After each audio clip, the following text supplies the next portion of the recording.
जेन V का season एक superhero college Godolkin university God U में सेट है। मैरी मोरो नई छात्रा है जिसे अपने दिमाग से खून नियंत्रित करने की क्षमता है। किशोरावस्था की शुरुआत में वर्षों पहले उसकी शक्तियां अचानक विकसित हुईं और उसने अनजाने में अपने माता पिता की हत्या कर दी, जिसके कारण उसे और उसकी बहन को फोस्टर केयर में अलग कर दिया गया। अब Mary congresswoman Victoria Newman द्वारा प्रायोजित छात्रवृत्ति पर गॉड यू में पढ़ रही है। गॉड यू में उसकी रूममेट एम्मा से जल्दी दोस्ती हो जाती है, जिसके पास उल्टी करके या बहुत खाकर अपने शरीर को सिकोड़ने या बड़ा करने की शक्ति है। मैरी ल्यूक उर्फ गोल्डन बॉय से भी मिलती है, एक अतिशय शक्तिशाली और पायरोकिनेटिक सुपे जो स्कूल का सबसे लोकप्रिय लड़का है और ग्रेजुएशन पर मशहूर सुपर हीरो टीम दी 7 का नया सदस्य बनने की राह पर है।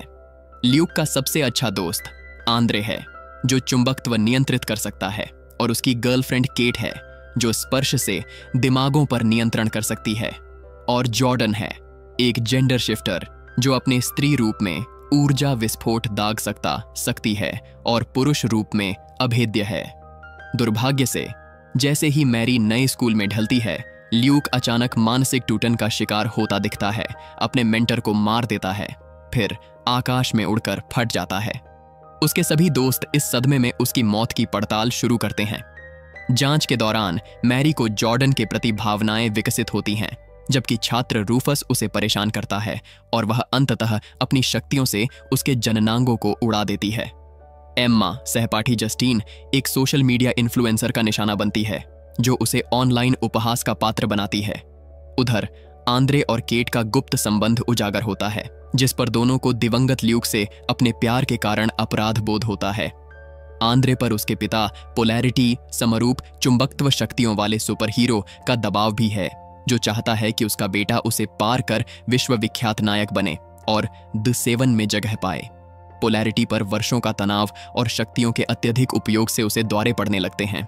आखिरकार दोस्तों को पता चलता है कि गॉड यू में द वुड्स नामक वोट इंटरनेशनल की एक गुप्त शोध सुविधा है, जहां सुप्स पर विभिन्न प्रयोग होते हैं, जिनमें एक ऐसा सुपे वायरस भी शामिल है जो शक्तिवानों को मार सकता है। उन्हें पता चलता है कि ल्यूक का छोटा भाई सैम लंबे समय से वुड्स में कैद है और वे मिलकर उसे छुड़ा लाते हैं। बंदी गृह से मुक्त होकर वह भोला सा सैम अब एक सामान्य पर अत्यधिक वांछित भगोड़े किशोर की तरह जीने लगता है। इसी दौरान सैम को फिर से पकड़ से बचाने में मदद करते हुए एम्मा उससे प्रेम करने लगती है और दोनों डेट करने लगते हैं। जब समूह सैम को सुरक्षित छिपाने और वुड्स के सारे काले राज खोलने की कोशिश जारी रखता है, वे अमनेसिया से जूझने लगते हैं और तभी उन्हें पता चलता है कि उनकी दोस्त केट ने उन्हें धोखा दिया है। वुड्स ने ल्यूक और सैम दोनों पर प्रयोग किए थे। ल्यूक को उसके भाई की कुछ महाशक्ति मिली, जबकि सैम को कैद और प्रयोगों में ही रखा गया। जब भी ल्यूक को अपने भाई पर हुए अत्याचार याद आते तो उसकी गर्लफ्रेंड केट, जो गॉड यू की डीन शेठी की शिष्या थी, उसकी यादें चुपके से मिटा देती। शेठी ने पहले केट को उसकी विनाशकारी शक्तियों पर काबू करना सिखाया था, जिन्होंने उसका बचपन बर्बाद कर दिया और परिवार से उसे दूर कर दिया था।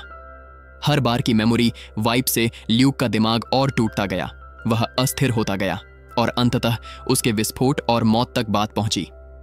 केट के धोखे से आंद्रे और बाकी लोग स्तब्ध और दुखी हैं, जबकि केट ल्यूक की मौत पर गहरा पछतावा करती है। बदले में केट तब हिल जाती है जब उसे पता चलता है कि डीन शेठी सुपे मारक वायरस के निर्माण में शामिल थी। ये सब उस सुपर हीरो होमलैंडर के प्रति उसकी कटुता से उपजा, जिसने सहानुभूति बटोरने और दुनिया को और सुपर हीरोज की जरूरत साबित करने के लिए एक कमर्शियल फ्लाइट पर उसके पति, बेटी और बाकी सभी यात्रियों को मरने दिया। इस धोखे और अपनी स्वार्थी साजिशों के लिए शेठी द्वारा किए गए अपने शोषण से क्रोधित होकर केट डीन की हत्या कर देती है। सीजन के समापन पर केट बदले की आग में सुलग रहे सैम के साथ मिलकर गॉड यू में दंगा भड़काती है, वायरस के अस्तित्व को सार्वजनिक करती है, वुड्स के सभी कैदियों को रिहा करती है और गॉड यू के सभी गैर सुपे मनुष्यों का निर्मम कत्ल करती है। मैरी, आंद्रे, एम्मा और जॉर्डन को अपने ही दोस्तों से भिड़कर इस हिंसक कैंपस तांडव को रोकना पड़ता है। लड़ाई में मैरी जॉर्डन को माइंड कंट्रोल से बचाने के लिए केट का हाथ उड़ा देती है। अराजकता के बीच सुपर शक्तिशाली होमलैंडर लड़ाई खत्म करने पहुंचता है और मैरी वो उसके साथियों की सुप्स के प्रति कथित बेवफाई पर उन्हें घेरता है। मैरी, आंद्रे, एम्मा और जॉर्डन को काबू में कर एक नई गुप्त शोध अस्पताल में कैद कर दिया जाता है और सार्वजनिक रूप से गॉड यू के नरसंहार का दोषी ठहराया जाता है, जबकि केट और सैम को नायक के रूप में सराहा जाता है।